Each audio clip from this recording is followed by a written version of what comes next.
Howdy friends, I hope y'all are well. Tonight, we're going to explore something that affects millions of people around the world. Something that's often misunderstood, stigmatized, and oversimplified. We're going to talk about debt, and more specifically, how debt actually traps people in cycles that can be extraordinarily difficult to escape. Take a deep breath and get comfortable.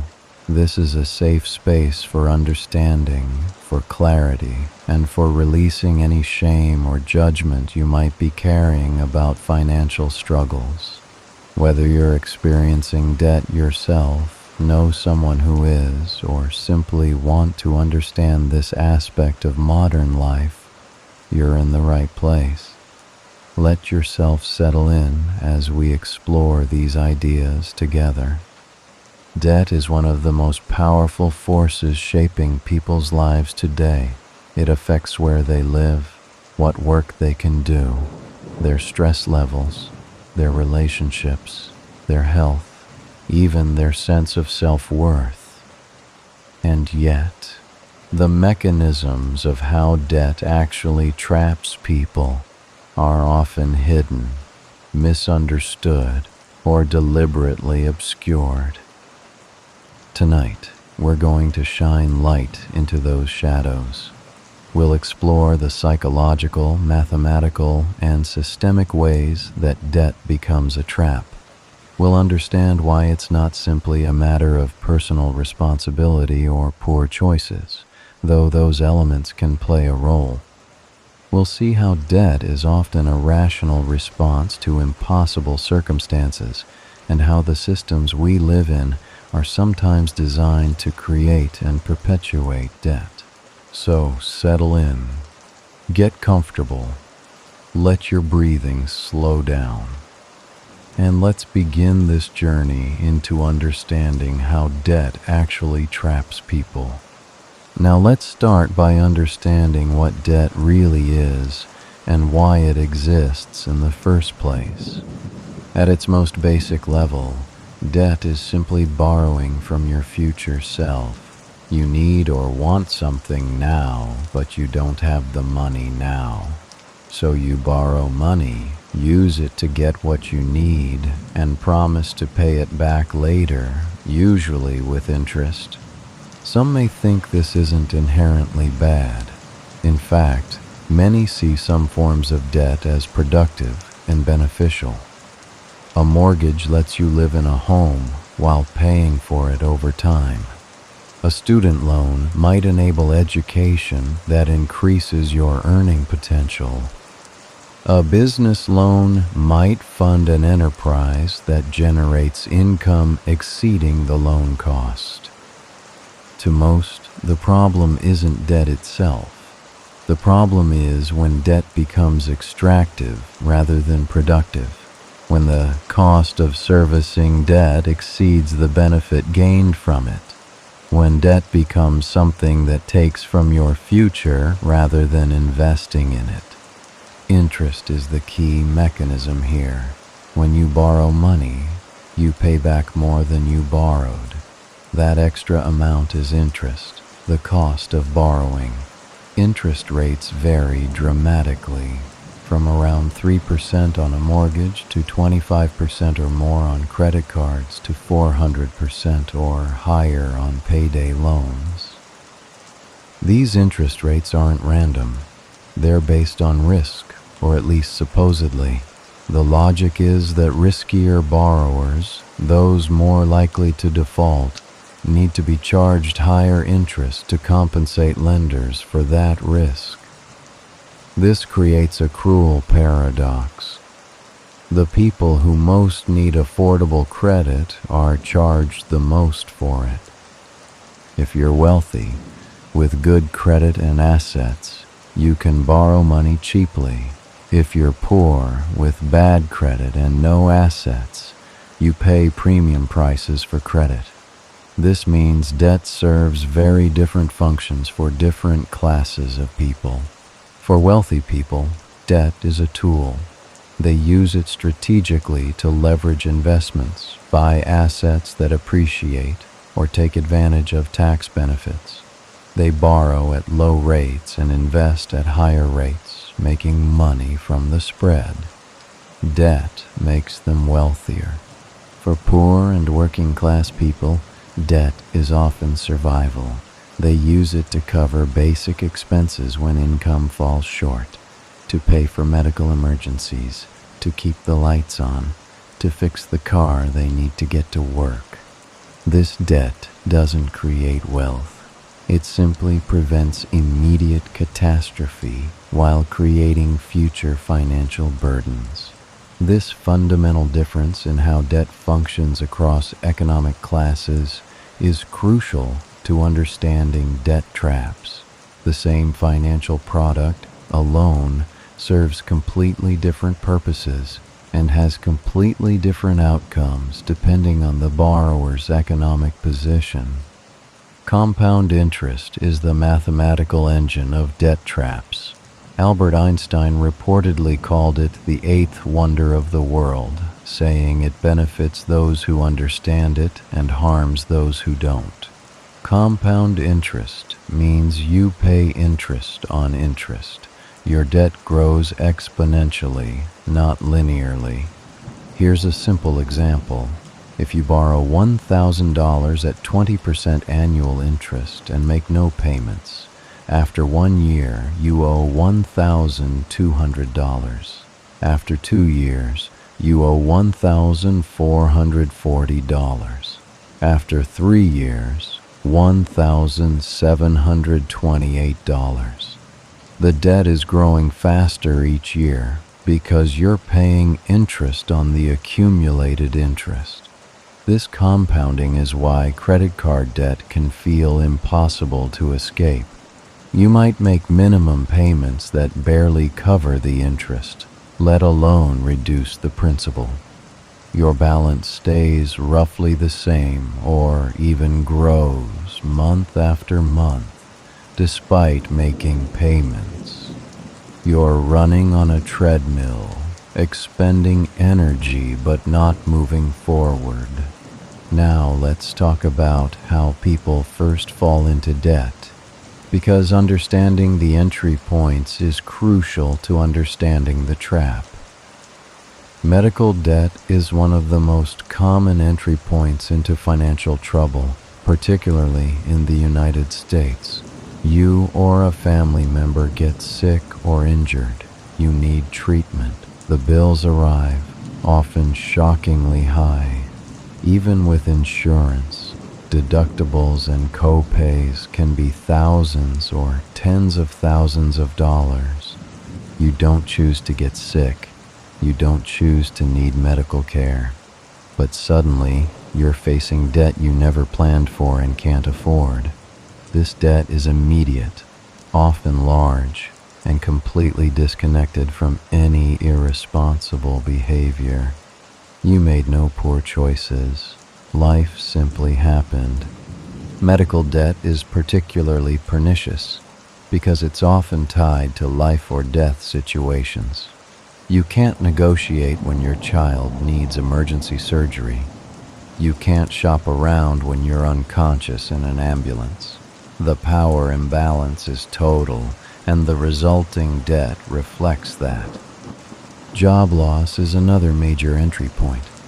You lose your job through layoffs, business closures, illness, or any number of reasons beyond your control. Your income stops, but your expenses don't. Rent, utilities, food, insurance, car payments, these continue regardless of employment status.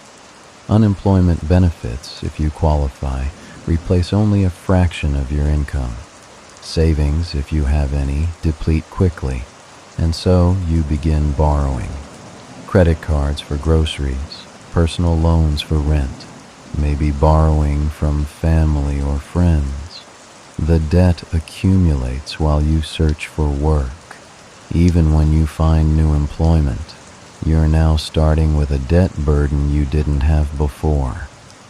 Your new income has to cover current expenses plus service the debt accumulated during unemployment. This can mean starting your new job already behind financially. Education costs create enormous debt for millions of people. College tuition has increased far faster than inflation or wages. What previous generations could work their way through now requires massive loans for most students. You're 18 years old, told education is essential for good jobs, and asked to take on tens or hundreds of thousands of dollars in debt. This is a unique form of debt because you're borrowing against your future earning potential, which is uncertain. You're making a major financial decision before you have real-world experience with work or money, and student loans in many places are extremely difficult to discharge even in bankruptcy, making them particularly sticky debt. Divorce or family breakdown creates sudden financial shocks. Household income might drop while expenses increase due to maintaining two households. Legal costs add up. Child support or alimony obligations create new financial flows. Assets might be divided, leaving both parties with less financial cushion than before. This life transition, already emotionally difficult, comes with massive financial pressure. People often go into debt simply to afford the transition, setting them up for financial struggle in their new circumstances. Unexpected home or car repairs can trigger debt spirals. Your car breaks down and you need it for work. Repair costs are $1,500. You don't have $1,500, so you put it on a credit card. Now you're paying 20% interest on a car repair, and that debt might take years to pay off. Or your furnace dies in winter, or the roof starts leaking. These aren't optional expenses, they're necessities. But if you lack savings for emergencies, these necessary expenses become debt that follows you for years. Low wages relative to living costs are perhaps the most fundamental entry point to debt. If your income is insufficient to cover basic living expenses, debt isn't a choice or a failure. It's mathematics. You cannot spend less money than it costs to survive. The gap must be filled somehow, and that's often debt. This is why poverty is so expensive. When you don't have enough money, you pay more for everything. You can't buy in bulk. You pay check cashing fees instead of having free checking. You pay overdraft fees. You pay late fees when you have to choose which bills to pay. You take high interest loans because you can't access better credit. Being poor costs more money, which keeps you poor. Predatory lending targets people in financial distress. Payday loans, title loans, rent-to-own schemes. These are designed to trap people in debt cycles. They offer easy access to money when you're desperate, but at costs that make escape nearly impossible. These lenders aren't providing a service out of generosity. They're profit-maximizing businesses that make money by keeping borrowers in debt. The business model depends on customers being unable to pay off loans, needing to borrow again, remaining in the debt cycle indefinitely. Now let's explore the psychological mechanisms that keep people trapped in debt once they're in it. Shame is one of the most powerful psychological components of debt traps. Being in debt, particularly serious debt, carries enormous stigma. People feel ashamed, like they've failed, like they're irresponsible or incompetent with money. This shame prevents people from seeking help. They don't want to talk to family or friends about their financial struggles. They don't want to seek financial counseling or advice. They hide the problem, hoping they can solve it alone, which often makes it worse. Shame also prevents people from taking actions that could help, like bankruptcy or debt settlement, because these are seen as admissions of failure. The shame of taking these steps feels worse than the ongoing suffering of crushing debt, so people stay trapped. This shame is often undeserved. As we've discussed, debt frequently results from circumstances beyond individual control, but the cultural narrative emphasizes individual responsibility, so people blame themselves for systemic problems. Denial is a common psychological response to overwhelming debt. The problem feels so large and insurmountable that acknowledging it fully is too painful. So people avoid looking at their full debt situation. They don't add up all their balances. They don't calculate their total monthly debt service. They take it one bill at a time, never looking at the whole picture. This denial prevents strategic problem solving. If you don't fully acknowledge the problem, you can't make a comprehensive plan to address it. You stay reactive, dealing with immediate crises, never getting ahead of the situation. Learned helplessness develops when people try repeatedly to get out of debt but keep failing. You make payments, but the balance doesn't shrink. You cut expenses, but unexpected costs arise. You work extra hours, but debt service consumes the extra income. Eventually, you stop trying. You accept that you'll be in debt forever, that escape is impossible. This psychological state is devastating. It creates passivity and hopelessness. People stop taking actions that could help because they've learned that their actions don't matter. The debt trap becomes as much psychological as financial. Stress and cognitive overload impair decision-making. When you're constantly stressed about money, when you're juggling which bills to pay and how to afford groceries, your cognitive resources are depleted. You're operating in a constant state of emergency, which is terrible for complex problem solving and long-term planning. Research shows that poverty and financial stress literally reduce cognitive function. It's not that poor people are less intelligent. It's that having to constantly manage scarcity uses up mental bandwidth that would otherwise be available for other thinking. This makes it harder to make good financial decisions, plan strategically, or see ways out of the trap. Present bias is the tendency to prioritize immediate needs over future consequences. When you're in financial crisis, the immediate crisis dominates. You need to eat today. You need to keep the lights on this week. You need to make this month's rent. Decisions that would benefit your long-term financial health, like paying down high-interest debt rather than just minimums, or building an emergency fund, are sacrificed to immediate survival. This isn't irrationality. This is rational response to crisis. But it perpetuates the cycle. Optimism bias makes people underestimate how long debt will take to repay and overestimate their future ability to pay.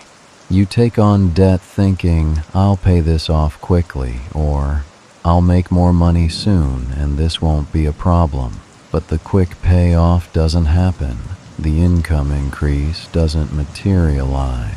And the debt persists far longer than anticipated. This optimism isn't stupidity. It's a normal human cognitive bias, but it means people underestimate the true cost and burden of debt. making it seem more manageable than it is, which makes it easier to take on and harder to escape. Sunk cost fallacy affects debt repayment strategies. You've already put so much money toward a particular debt, so you keep prioritizing it even when paying other debts first might be mathematically better. You're emotionally invested in finishing what you started, even when that's not the optimal strategy. This can mean paying off low-interest debt while letting high-interest debt accumulate, or focusing on small debts while large ones grow through compound interest. The psychological satisfaction of finishing one debt feels good, but it might not be the best financial strategy. Now, let's explore how the systems of modern finance are sometimes deliberately designed to create and perpetuate debt. Minimum payment structures on credit cards are designed to keep you in debt as long as possible.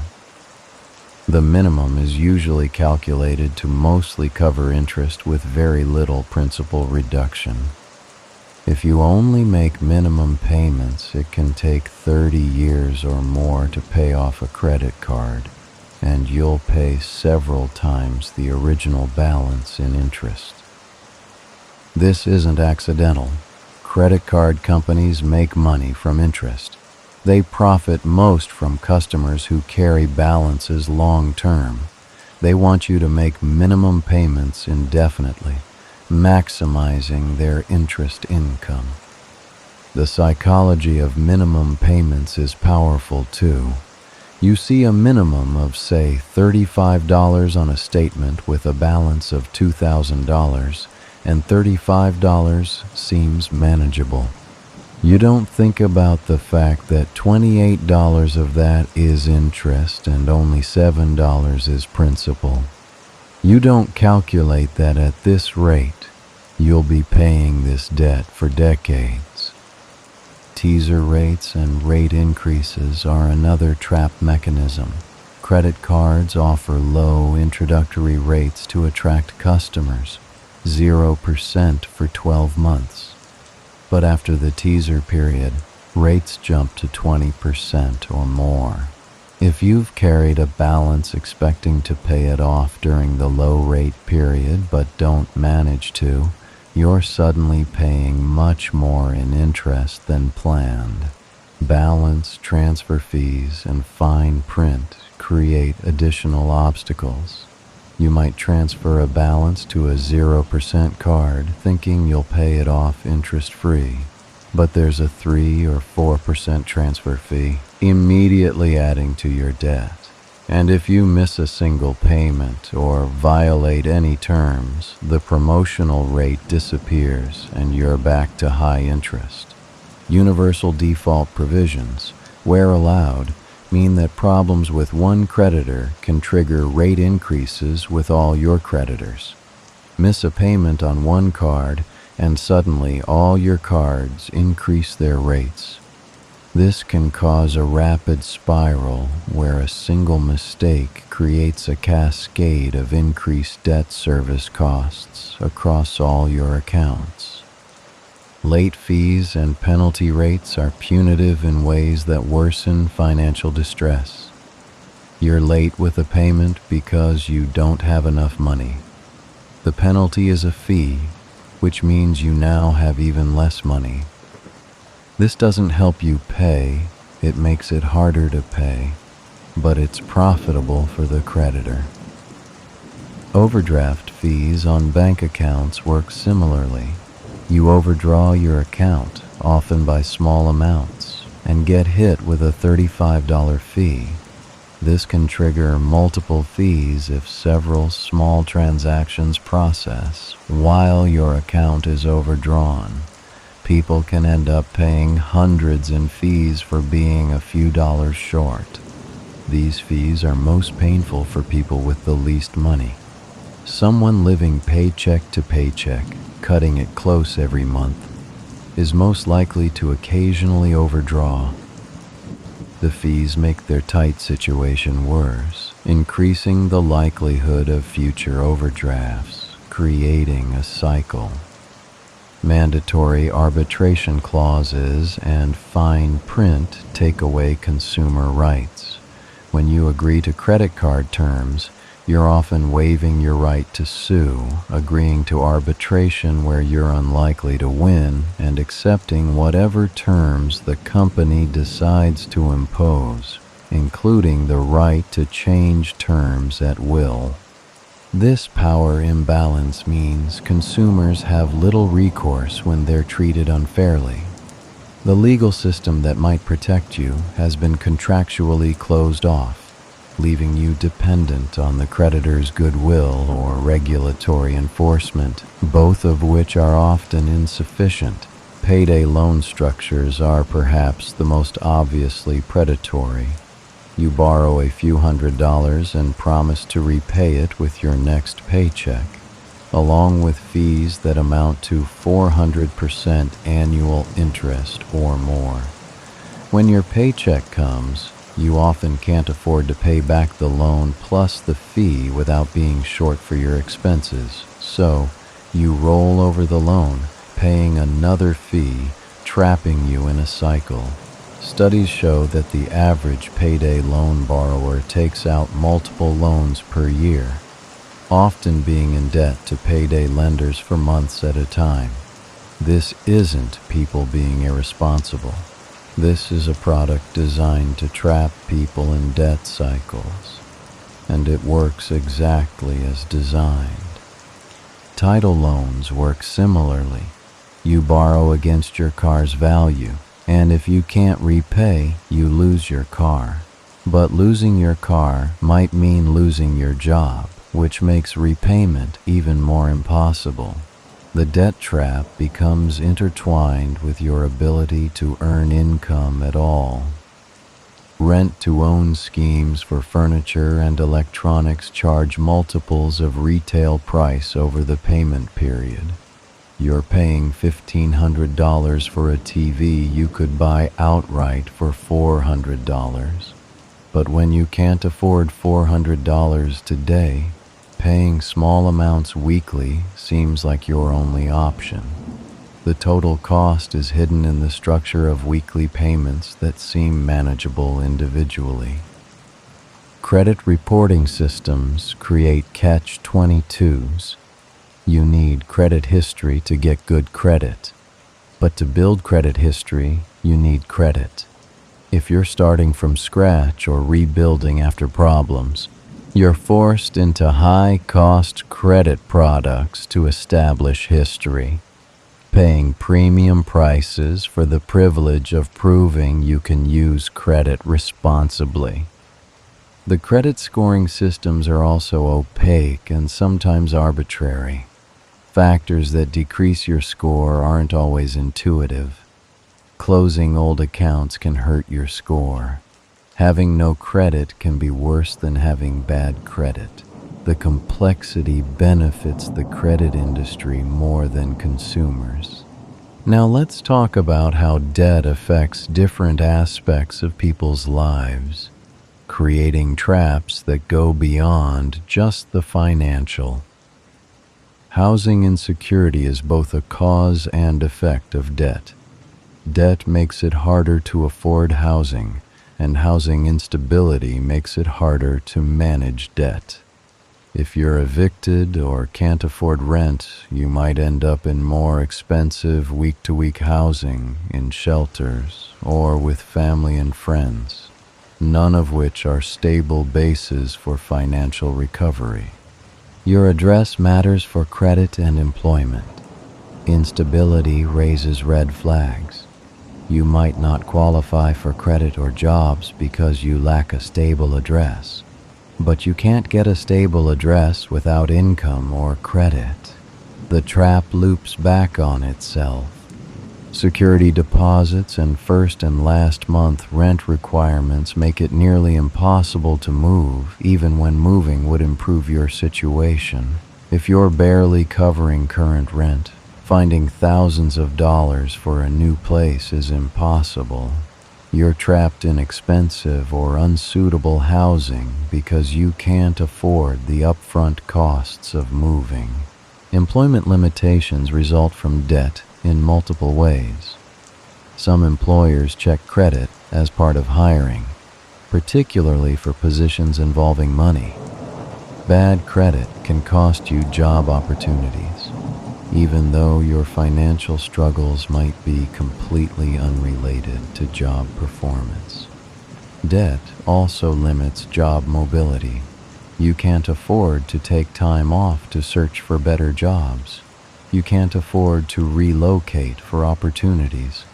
You might be trapped in a job you hate or that pays poorly because you need the immediate income to service debt, even though a better job might eventually pay more. The stress of debt affects job performance. Constant financial worry is distracting. You might be at work but thinking about bills, collection calls, how to make ends meet. This mental distraction can affect your work quality, which can affect your job security, creating another vicious cycle. Transportation is essential for most employment, but debt can make maintaining a vehicle impossible. Car payments, insurance, fuel, maintenance, these are significant expenses. If you fall behind on car payments, the car gets repossessed. But without a car, you might not be able to get to work, which means losing income, which makes everything worse. Public transportation isn't always an option, particularly in suburban and rural areas. The areas where housing is most affordable are often those least served by public transit. So you're trapped needing a car you can't afford to have a job you need to pay for the car. Health effects of debt stress are well documented. Chronic financial stress leads to anxiety, depression, sleep problems, cardiovascular issues, weakened immune function. The stress of debt literally makes you sick, which creates medical expenses, which creates more debt. Another vicious cycle. Mental health problems make managing debt harder. Depression saps the energy and motivation needed to tackle financial problems. Anxiety can make you avoid dealing with finances entirely. These aren't character flaws. They're medical conditions that interact with financial stress in devastating ways. The lack of health care is both a cause of medical debt and a consequence of poverty. Without insurance or with inadequate insurance, people avoid necessary medical care. Problems worsen when they finally seek treatment. Issues that could have been minor have become major, with correspondingly larger bills. Relationship strain is a common effect of debt. Money is one of the leading causes of relationship conflict. The stress of debt creates tension between partners. Disagreements about spending, blame, resentment, these erode relationships. Divorce and debt are interrelated. Debt can cause divorce, and divorce can cause debt. The financial stress of debt puts strain on relationships, and the process of divorce creates debt through legal costs and the inefficiency of splitting one household into two. Family borrowing creates complicated dynamics. Borrowing from family might seem better than commercial debt, but it creates emotional debt and can damage relationships. If you can't pay back family members, holidays and gatherings become uncomfortable. Relationships become transactional rather than loving. Children are affected when parents are in debt. The stress affects parenting. Resources that could support children's development go to debt service. Educational opportunities might be limited. The psychological burden on parents affects the emotional environment of the home. Now let's explore the specific trap of student loan debt, which has unique characteristics that make it particularly difficult to escape. Student loans are unique in their difficulty to discharge. In many countries, particularly the United States, student loans cannot be eliminated through bankruptcy except under extreme circumstances. This makes them stickier than nearly any other form of debt. You can discharge credit card debt in bankruptcy. You can walk away from a mortgage in foreclosure. But student loans follow you for life. This non-dischargeability means there's truly no escape except payment or death. If you make bad luck or bad decisions that leave you unable to pay, if your degree doesn't lead to the income you expected, if you become disabled, the debt remains. This creates a permanence that's psychologically devastating. The timing of student debt is particularly problematic. You take on massive debt at 18 or 20 before you have real understanding of money or the working world. You're making one of the biggest financial decisions of your life with the least experience and information, and the decision, once made, is nearly irreversible. Income-driven repayment plans sound helpful, but create their own traps. Your payment is based on your income, which seems fair, but often these payments don't cover the interest. So your balance grows even as you make payments. You're paying money every month and going deeper into debt. The math is demoralizing. After 20 or 25 years of these payments, remaining debt is forgiven. But that forgiveness is often taxed as income. Imagine having $200,000 forgiven. You might owe $50,000 or more in taxes on that forgiveness. You've finally escaped the student loan only to be hit with a massive tax bill you can't afford. The opportunity cost of student debt is enormous. Money that could go to buying a home, starting a business, investing for retirement, or having children goes to debt service. People delay major life milestones because of student debt. They live with parents longer. They delay having children. They can't buy homes. An entire generation's life trajectory is shaped by debt. Degree value mismatches create another trap. You're told education is essential, that any degree is valuable.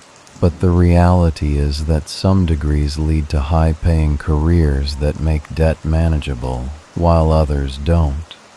An engineering degree might lead to income that handles debt easily. An art history degree might not, despite being equally intellectually rigorous. This isn't to say certain degrees are worthless. The problem is the mismatch between debt burden and earning potential, combined with the pressure on young people to attend college, regardless of these economic realities. When anyone can borrow unlimited amounts, but job markets vary drastically by field, outcomes will be unequal. Private student loans are even worse than federal ones. They often have variable interest rates that can skyrocket. They lack the income-driven repayment options and forbearance protections of federal loans. They're even harder to discharge in bankruptcy. Yet students often take them out because federal loans don't cover total costs. Parent Plus loans shift debt to parents. Parents borrow for their children's education, assuming the children will help repay. But legally, parents are responsible. If the child can't or won't help pay, The parents are stuck with debt in their peak earning or retirement years. This can devastate retirement plans and family relationships. For-profit colleges have created particular debt traps. These institutions often charge premium prices for degrees that aren't recognized or valued by employers. Students graduate with enormous debt and degrees that don't lead to jobs. Many for-profit colleges have been found to engage in fraudulent practices, but students are still responsible for the debt. Now let's talk about the medical debt trap, which is particularly American but offers lessons about how essential services and debt interact. Medical debt is different from other debt because health care isn't optional. You can choose not to buy a car or take a vacation. You can't choose not to need medical treatment. The lack of choice creates a power imbalance that makes medical debt particularly extractive. Emergency situations eliminate all negotiating power. If you're having a heart attack, you can't shop around for the best price. You can't negotiate terms before receiving care. You get treated first, receive bills later, and discover costs that might be catastrophic. There's no market mechanism to control prices because you're not a rational consumer making choices. Health insurance doesn't prevent medical debt for many people. High deductibles mean you're paying thousands out of pocket before insurance covers anything. Co-pays and co-insurance mean you're still paying significant percentages of costs.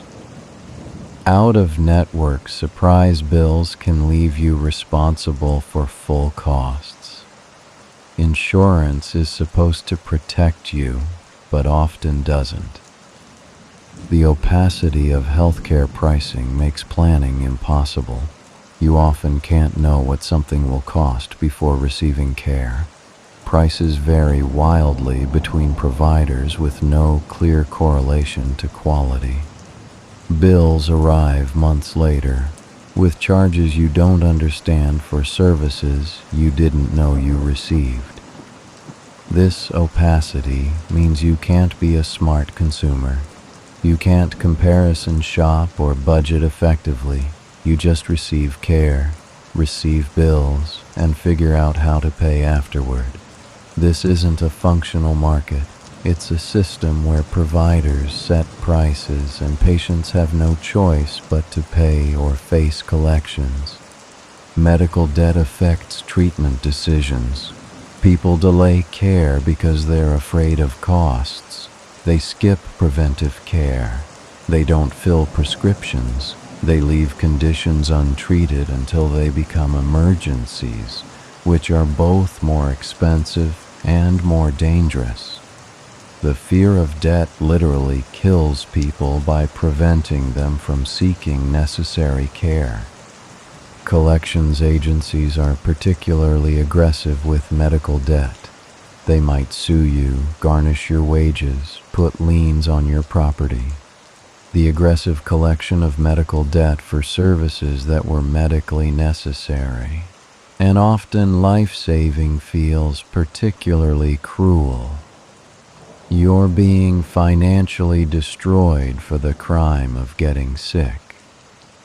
Medical debt affects credit scores, which affects everything else.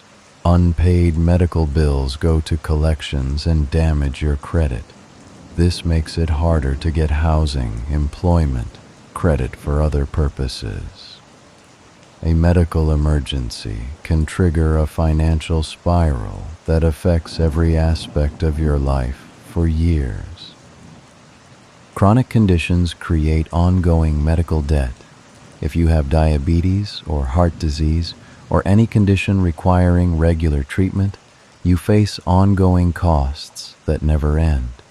Insurance might cover some, but co-pays, medications, supplies, These add up month after month, year after year. You're never debt-free because you're never healthy. Mental health and addiction treatment debt is particularly problematic. These conditions often affect your ability to work and earn income, yet treatment is expensive and often poorly covered by insurance. You need treatment to work, but you need to work to afford treatment. The trap is complete. Prescription drug costs in some countries, particularly the United States, are unconscionably high. Medications that cost pennies to manufacture are sold for hundreds or thousands of dollars. People ration insulin, skip doses, or go without medication entirely because they can't afford the cost. This creates health deterioration that leads to more expensive interventions later. The choice between medication and other necessities is a choice no one should have to make, but people do make it every day. Medication or food, medication or rent. These impossible choices result from a healthcare system that prioritizes profit over health, creating debt traps for sick people. Now let's explore the cycle of debt and how one type of debt often leads to another, creating a cascade that's extremely difficult to stop. Credit card debt to cover basic expenses often starts the cycle. You're short on money for groceries, so you use a credit card.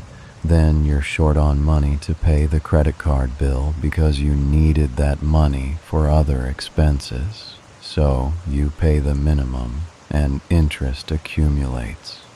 Next month, you need the credit card again because you have even less available money due to the minimum payment on existing debt. The cycle repeats. Each month, more of your income goes to debt service, leaving less for expenses, requiring more borrowing. This is the debt spiral, and it accelerates over time. Payday loans to cover existing debt is the next level. Credit cards are maxed out. Bills are due. You need cash now. Payday loans offer immediate money, but at devastating interest rates.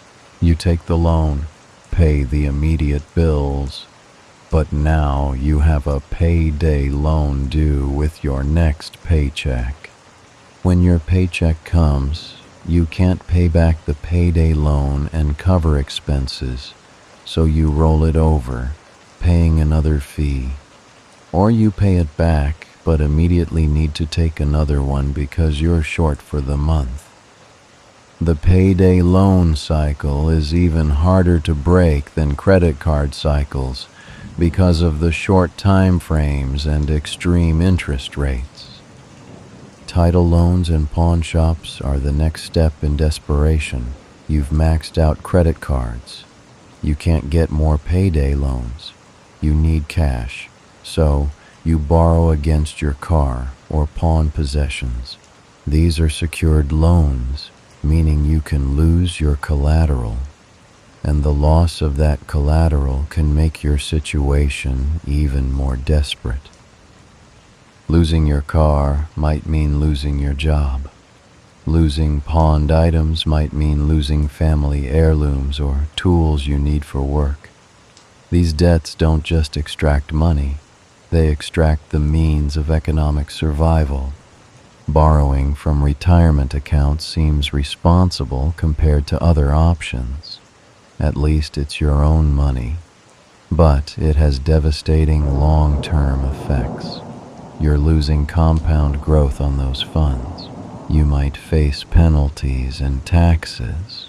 You're robbing your future self to pay present obligations, and future, you will be even worse off. When retirement accounts are depleted, you've lost a crucial safety net. An unexpected expense that could have been covered by savings now becomes a debt, and you're older with less time to recover financially before you need retirement income. Borrowing from family and friends complicates relationships, as we discussed. But in the debt cycle, it often comes after commercial credit is exhausted. You're ashamed to ask, but you're desperate. Family might help, but this debt doesn't go away. It just becomes social debt, with all the emotional complications that entails. If you can't repay family, relationships suffer. Family members might feel used or disrespected. You might avoid family gatherings out of shame. The financial debt creates an emotional debt that's perhaps harder to resolve than the financial one. Rent to own and buy here, pay here car lots are options of last resort.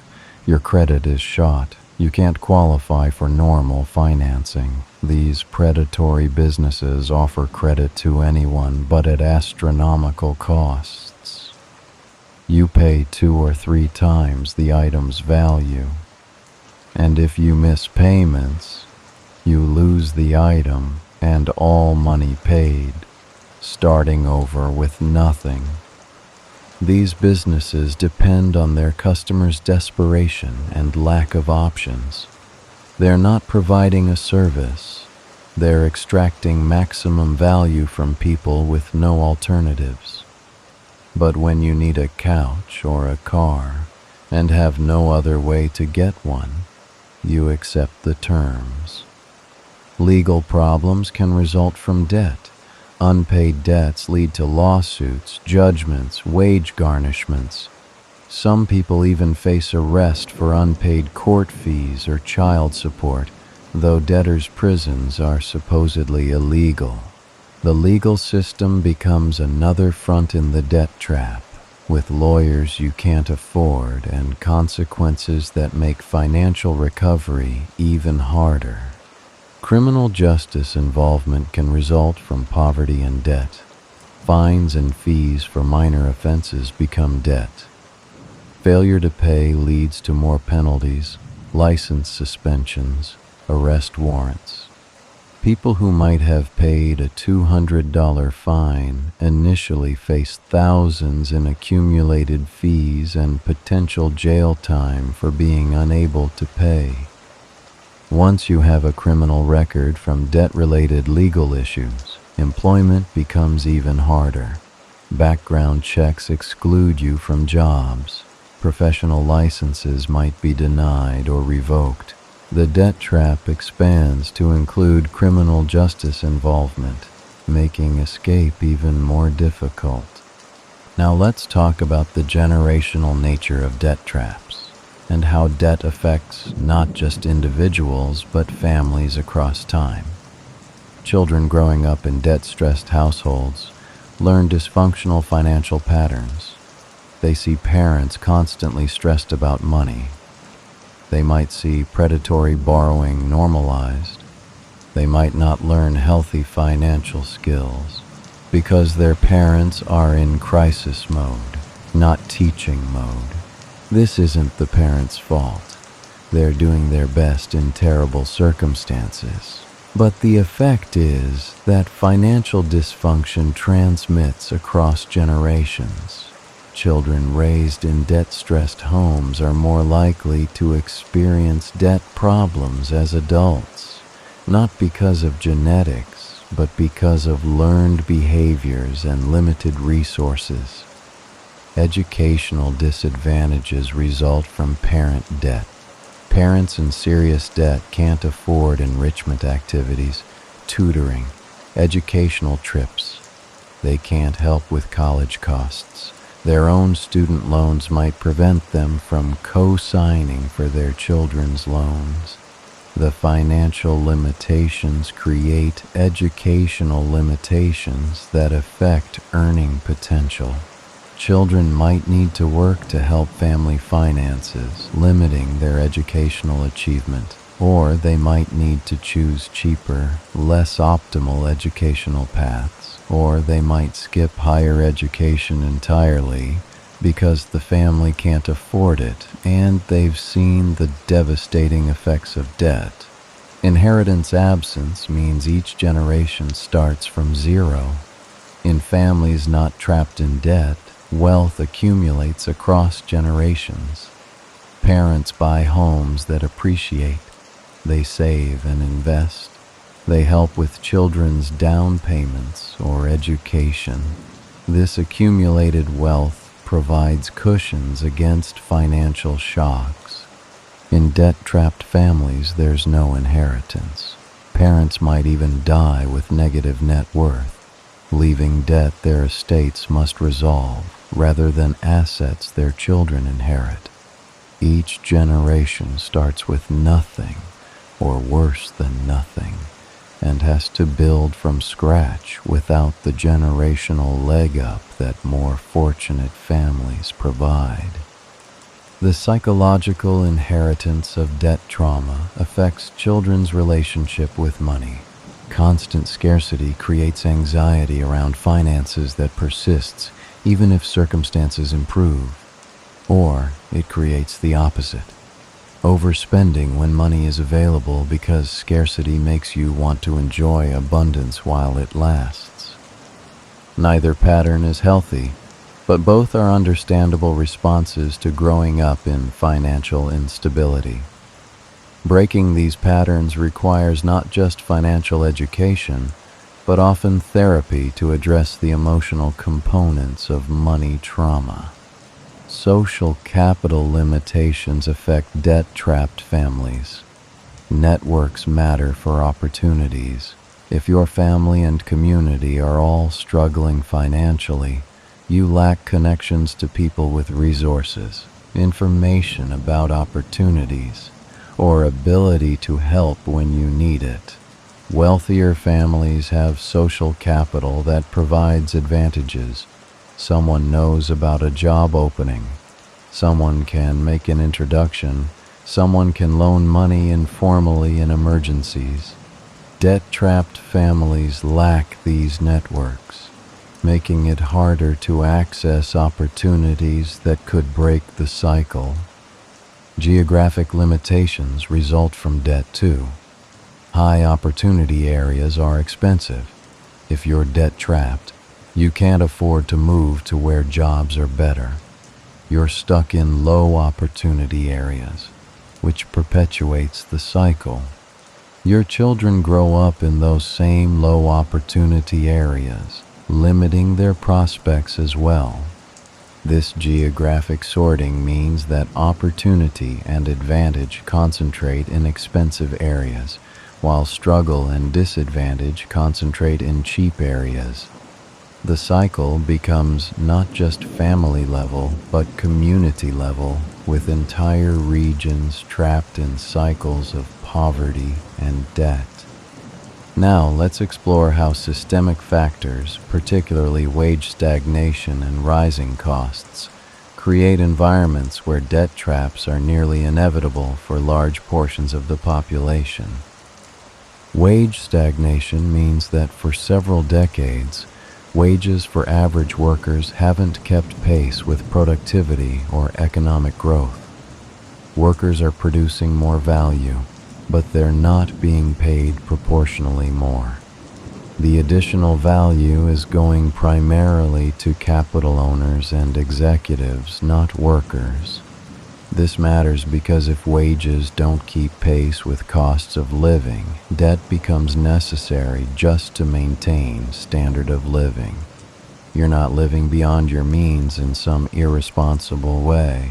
You're earning less in real terms while costs rise, and debt fills the gap. Housing costs have increased far faster than wages. In many cities, rent takes 50% or more of income for average workers. This leaves little for other necessities, let alone savings. When housing costs are this high, any unexpected expense becomes a crisis requiring debt to resolve. Healthcare costs have risen dramatically.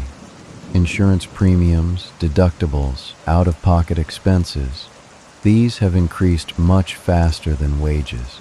Healthcare that used to be affordable or well covered by insurance now creates financial hardship for middle-class families. Education costs have exploded, as we've discussed. What previous generations could work their way through now requires massive debt. The same degree that led to comfortable middle-class life for baby boomers requires 6 figures of debt for millennials and Gen Z, despite leading to similar jobs. This means the tools for economic advancement, education, and healthcare have become sources of debt rather than pathways to stability. The system has shifted from being somewhat meritocratic to extractive, where even doing the right things leads to debt. Food costs have increased, particularly for healthy food. Fresh produce, lean proteins, these cost more than processed, less healthy options. This creates health inequities where poor people have less access to nutrition, leading to health problems, leading to medical costs, leading to more debt. Transportation costs are significant, particularly in car-dependent areas. Cars, insurance, fuel, maintenance, these are expensive. Public transit options are limited in many places, so car ownership is mandatory for employment. But it's a major expense that many can barely afford. Childcare costs are often overlooked in discussions of family economics. Quality childcare can cost as much as rent. For 2-income families, the second income might mostly go to childcare, creating a question of whether working is even worth it financially. But not working has long-term career costs, so families often go into debt to afford childcare. Utilities and basic services cost more. Internet service, now essential for work and education, is a monthly expense. Phone service is essential but costly. These modern necessities add to the burden of living costs. The gig economy and precarious work mean income is less stable. Side hustles and contract work might supplement income, but without benefits, protections, or stability. Variable income makes budgeting difficult and creates periods of shortfall that require debt to bridge. Benefits erosion means employers provide less support. Pensions have been replaced by 401ks that put retirement risk on individuals. Healthcare costs have shifted to employees through higher premiums and deductibles. Paid time off and sick leave are less common. Every benefit that disappears becomes another expense that workers must cover from wages that aren't increasing. These systemic factors mean that for many people, debt isn't a choice or a failure. It's the inevitable result of the gap between income and costs. And when debt is inevitable, debt traps are too. Now let's talk about the role of marketing and consumerism in debt traps. Because while systemic factors create vulnerability, consumer culture often provides the final push into debt. Advertising is designed to create desire. You didn't know you needed this product until you saw the ad. Now you want it. This manufactured desire drives consumption beyond actual needs. And when income doesn't support that consumption, debt fills the gap. Consumer culture equates purchases with happiness, success, and self-worth. You're not just buying products, you're buying identity, status, belonging. This emotional component of consumption makes it harder to resist. Saying no to a purchase feels like saying no to happiness or success. Social media has intensified this. Everyone's curated highlights are constantly visible. You see friends' vacations, purchases, experiences, and feel pressure to keep up. This keeping up with the Joneses dynamic has accelerated to internet speed and scale. Influencer culture monetizes this pressure. People you feel you know are constantly promoting products, lifestyles, and experiences. The promotion is often subtle, integrated into content you enjoy. You're being sold to constantly without traditional advertising boundaries. Buy now, pay later services make consumption even easier and debt even more invisible. You can buy something today and split payments over weeks with no apparent interest. The psychological barrier of price is removed. The debt feels painless in the moment, though it's still debt that must be repaid. These services prey on impulse control. The purchase is right there. The payment is spread out so it seems small. The transaction is completed before rational thought can intervene. And then you have multiple buy now, pay later commitments, all coming due at different times, creating complexity that's hard to track. Credit card rewards programs incentivize spending. You get cash back, points, miles. This feels like saving or earning money, but you only get rewards by spending money. For people who'd spend anyway and pay off balances, rewards are beneficial. For people who carry balances, the rewards are vastly outweighed by interest costs. The framing tricks you.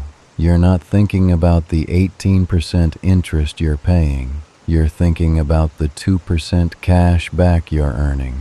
The small visible gain distracts from the large hidden cost. Subscription services create recurring charges that accumulate.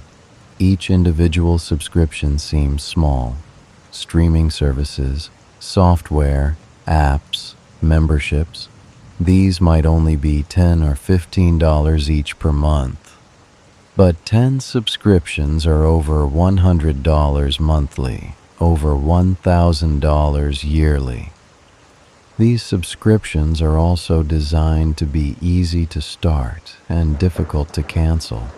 The friction to cancel ensures subscriptions continue longer than they provide value, extracting money passively while you forget you're even subscribed. Status consumption drives purchases beyond practical needs.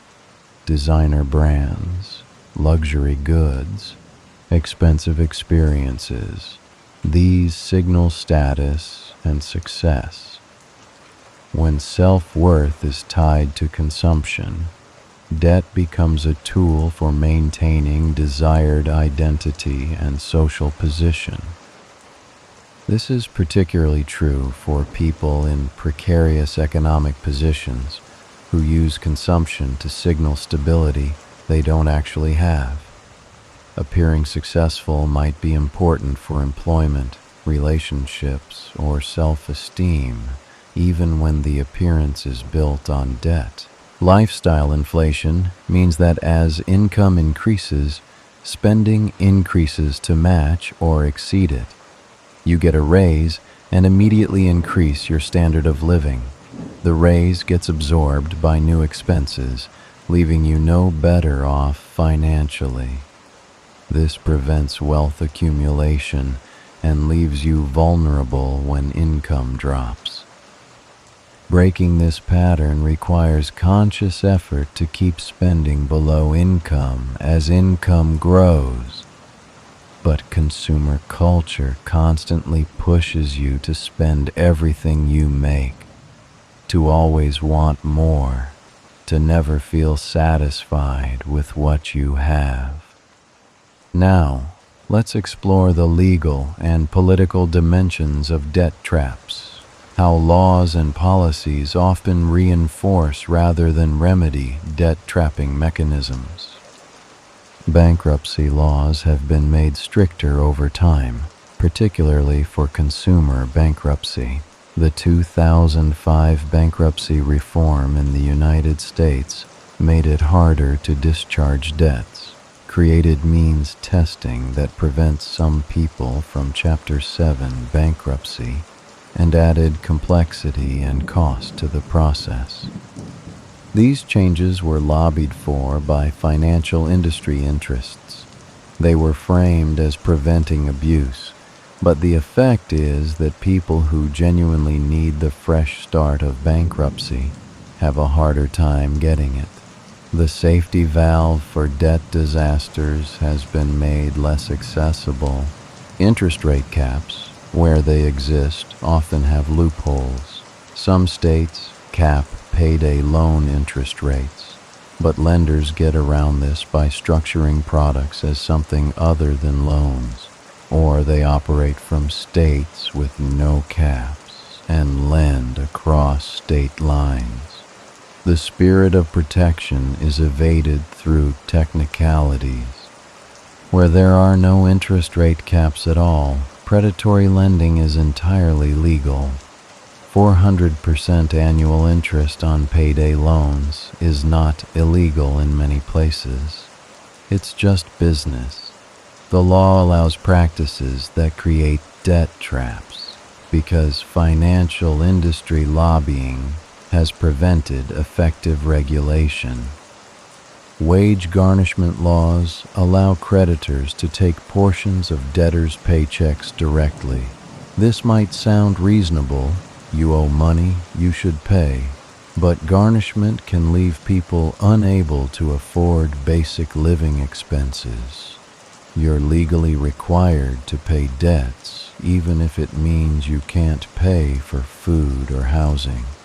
The balance between creditors' rights and debtors' ability to survive is skewed heavily toward creditors in many jurisdictions. Debtors have few protections, while creditors have powerful collection tools backed by law. Tax policies favor debt in some ways and punish it in others. Mortgage interest is tax deductible, subsidizing home ownership for people who can afford to buy. But credit card interest isn't deductible, even though people often use it for necessary expenses. The tax code favors asset-building debt for the wealthy, while offering no relief for survival debt of the poor. Student loan interest deductibility is capped at small amounts that don't reflect the reality of high debt burdens. The tax benefit is minimal compared to the scale of debt many people carry, providing little actual relief. Lack of financial education in schools means people enter adulthood without understanding debt, interest, credit scores, or financial planning. This isn't accidental ignorance. It's a systemic failure to provide essential life knowledge, leaving people vulnerable to predatory practices and poor decisions. Financial literacy is often framed as individual responsibility. You should educate yourself. But when schools don't teach it and people learn about debt through expensive experience, blaming individuals for ignorance seems unfair. Lobbying by financial industry shapes laws and regulations in their favor. Banks, credit card companies, payday lenders, they spend millions on lobbying and campaign contributions. They write the actual language of bills. Regulators are often former industry executives. The system is designed by and for the financial industry. Consumer protections that do exist are often weakly enforced. Regulatory agencies are underfunded and sometimes captured by the industries they're supposed to regulate. Rules exist on paper but aren't enforced in practice, leaving consumers vulnerable despite theoretical protections. Credit reporting agencies hold enormous power over people's lives but face little accountability. Errors on credit reports are common and difficult to correct. The process of disputing errors favors creditors over consumers, and these private companies, which you didn't choose to do business with, significantly control your financial life. Political will to address debt traps is limited because debtors are diffuse and often ashamed, while creditors are organized and powerful. Debt is stigmatized, so people don't organize politically around it. Meanwhile, financial industries are well organized, well funded, and politically influential. Changes that would help debtors, like stricter regulations on predatory lending or easier bankruptcy, face fierce opposition from financial industries. The industries argue that protections would limit credit availability or increase costs. Sometimes this is true, but it's also true that current arrangements are profitable for creditors and devastating for many debtors. Now, as we move toward the end of our journey tonight, let's talk about escaping debt traps and why it's so difficult but not impossible. The mathematics of debt escape are daunting. If you're paying minimums on multiple debts, barely covering interest, principal reduction is glacially slow. Years or decades might be required to pay off debts, even with consistent payments. The timeline itself is demoralizing. Debt snowball versus debt avalanche strategies offer different approaches. Debt snowball focuses on smallest debts first, providing psychological wins. Debt avalanche focuses on highest interest rates first, being mathematically optimal. Both work if you can maintain payments, but both require discipline and time. Income increases are often the most effective path out of debt, but they're not always possible. Getting a better job, working more hours, developing new skills, these can boost income, but they require time, energy, and often money for training. When you're exhausted from survival mode, finding capacity for career development is extremely difficult. Side income through gig work can help, but it's taxing. Working a second job or doing gig work uses time you need for rest, family, and health. The extra income helps with debt, but costs in other important ways. Expense reduction helps but has limits. You can cut discretionary spending, but once you're down to necessities, there's nothing left to cut. People in debt traps are often already living on bare minimum expenses. Advice to just cut spending misunderstands how little many people have to cut. Budgeting and tracking expenses provides awareness and control. Many people in debt don't have clear visibility into where money goes. Tracking reveals leaks and opportunities to optimize.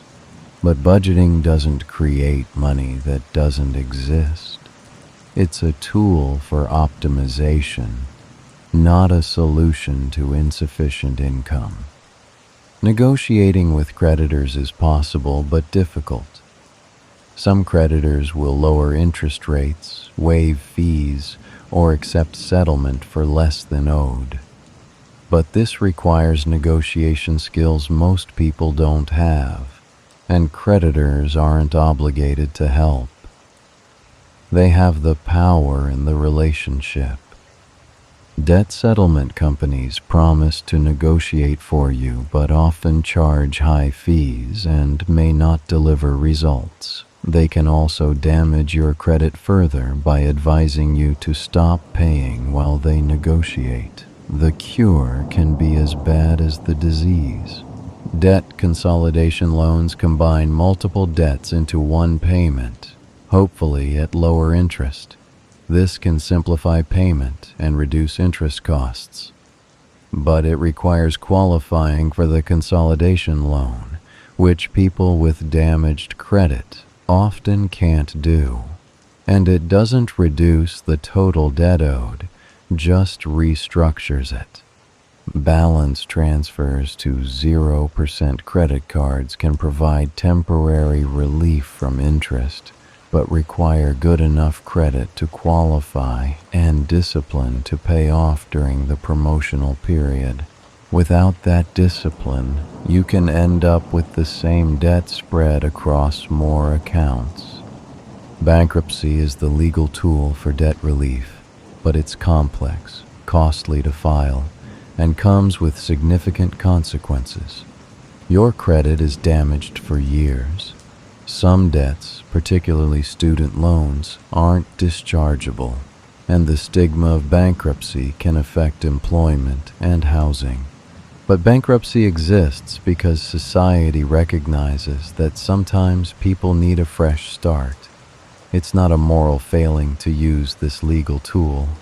It's a rational response to impossible debt, even though rebuilding afterward is challenging. Government assistance programs can help with basic needs, freeing up money for debt, food assistance, housing subsidies, healthcare subsidies. These can make income stretch further, but these programs are often difficult to access, have restrictive eligibility, and carry their own stigma. Community resources like food banks, utility assistance, and nonprofit credit counseling provide support. These services exist to help people in financial distress. Using them isn't shameful, it's smart. But awareness of available resources is limited, and accessing them takes time and navigation of bureaucracy. Financial counseling from legitimate nonprofit agencies can provide education, budgeting help, and debt management plans. These services are usually free or low cost and can be genuinely helpful. The challenge is distinguishing legitimate counselors from scammers and finding the time to engage with the process. Time is both the enemy and the ally in debt escape. Debt service takes time, years or decades. But time also heals. Credit scores improve, circumstances change, opportunities arise. The people who escape debt traps often do so through persistence over long periods, rather than dramatic overnight changes. Now let's talk about the emotional and psychological journey of living with debt and working toward escape, because the internal experience is as important as the external circumstances. Accepting the reality of your situation is the first step. Denial keeps you from addressing problems. Looking at all your debt, adding up what you owe, calculating what you're paying in interest. This is painful, but necessary. You can't address what you won't acknowledge. This acceptance often comes with grief. Grief for the financial security you don't have. Grief for the life circumstances that led here. Grief for time lost to debt that could have been spent differently. This grief is legitimate and needs to be honored, not rushed through. Releasing shame is crucial for emotional health and practical problem solving. Shame keeps you isolated and prevents seeking help. Understanding that debt often results from systems and circumstances, not just personal failure, can help release shame. You're not a bad person for being in debt. You're a person in difficult circumstances. Self-compassion means treating yourself with the kindness you'd offer a friend. You're doing your best in hard circumstances. Mistakes you made were made with the information and resources you had at the time.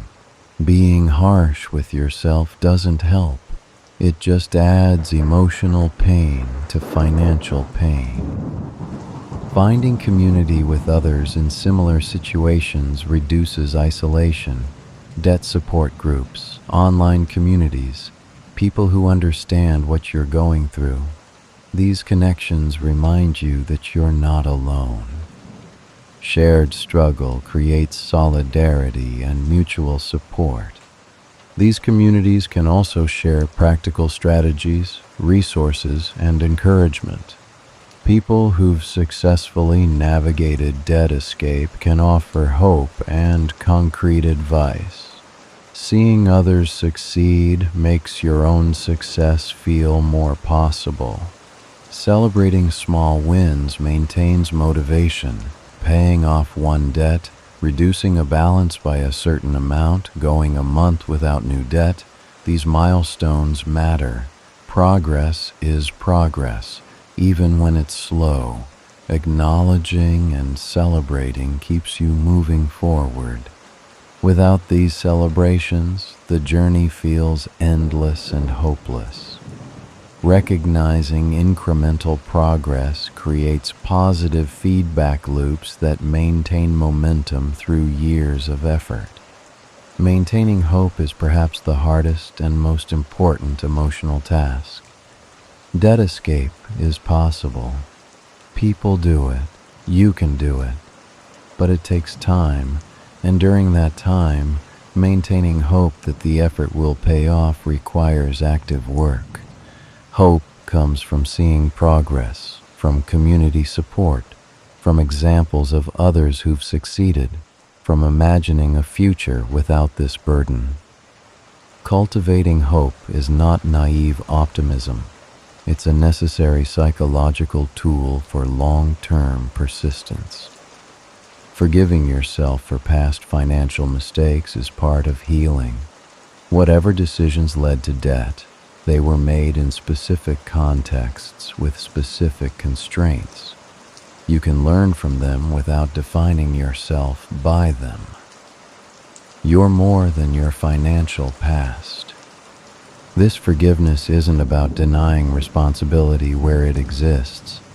It's about not carrying permanent shame for human mistakes made under difficult circumstances.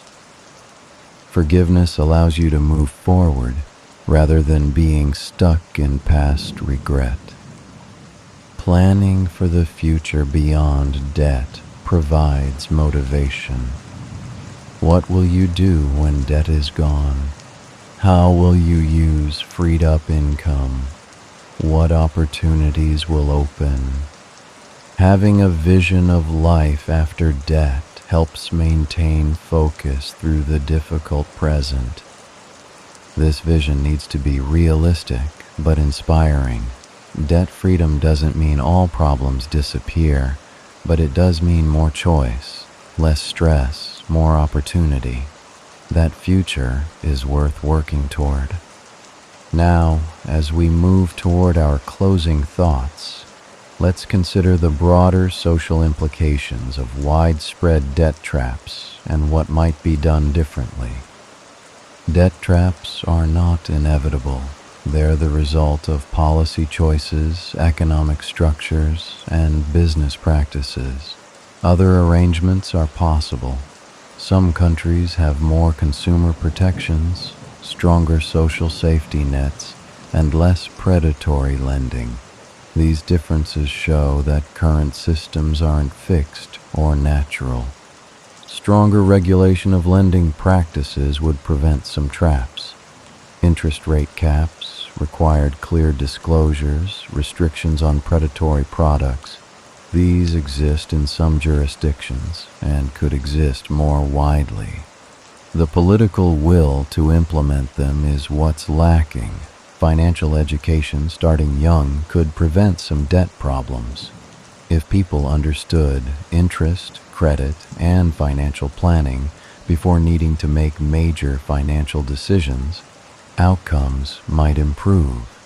This education needs to be practical and honest about systemic factors, not just individual responsibility messaging. Living wages that match living costs would reduce the need for survival debt. If people earned enough to afford basic needs, many wouldn't need to borrow for groceries or medical care. The gap between wages and costs, is a policy choice that could be addressed through minimum wage increases, labor protections, and economic restructuring. Universal health care in countries without it would eliminate medical debt. Most developed countries have health care systems that don't bankrupt sick people. Medical debt is largely an American phenomenon, showing that different systems are possible. Affordable education reduces the need for student loan debt. Some countries offer free or low-cost higher education. The American system of expensive education requiring massive debt is a choice, not a necessity. Public investment in education could change this. Stronger social safety nets catch people before they fall into debt traps. Robust unemployment benefits, disability support, child allowances, housing assistance, these prevent emergency situations from becoming debt spirals.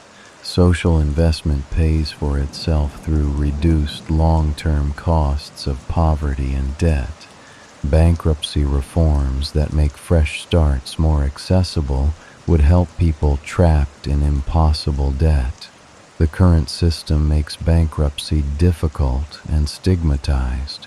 Reforms that make it easier to discharge debt when circumstances are genuinely impossible would help more people escape and rebuild. Worker protections, including stable scheduling, benefits, and job security, would reduce income volatility that creates debt vulnerability. The precarity of modern work is a policy choice. Stronger protections could create more stability. Affordable housing policies addressing the housing cost crisis would reduce housing burden and free up income for other needs. This could include public housing, rent controls, zoning reform, or other interventions. Housing is increasingly unaffordable in many places, and this is a choice that could be made differently. These systemic changes won't happen quickly or easily. Powerful interests benefit from current arrangements, but recognizing that different systems are possible is important. Debt traps are not inevitable features of human existence. They're products of specific economic and political arrangements that could be changed. Now, as we come to the end of our journey tonight, I want to leave you with some final reflections. If you're experiencing debt yourself, please know that you're not alone, and your struggle is not a moral failing. Debt traps are real, they're powerful, and escaping them is genuinely difficult. The fact that you're struggling doesn't mean you're weak or irresponsible. It means you're human, dealing with challenging circumstances in systems that often work against you. If you know someone struggling with debt, please offer compassion rather than judgment. The person in debt is usually already judging themselves harshly. They need understanding, not additional shame. They need practical support, not lectures about responsibility. Understanding how debt traps work helps us see the systems creating them. This isn't about removing individual responsibility entirely. Choices matter, but choices are made within constraints, and those constraints are often severe for people in debt traps. We can hold simultaneous truths. People make choices about money, and systems shape those choices. People are responsible for their decisions, and systems create situations where all available choices are bad. Individual action matters, and systemic change is necessary. Hope exists even in difficult financial circumstances. People do escape debt. It takes time, persistence, and often some luck. but it happens. You or your loved one can be someone who escapes. The trap is powerful, but not unbreakable. As you drift off to sleep tonight or rest in this quiet space, know that financial struggle doesn't define human worth. Your value isn't measured in your net worth or credit score. You're valuable simply because you exist, because you're human, trying your best in complicated circumstances. Tomorrow is a new day. If you're in debt, you'll continue the work of managing it and hopefully escaping it.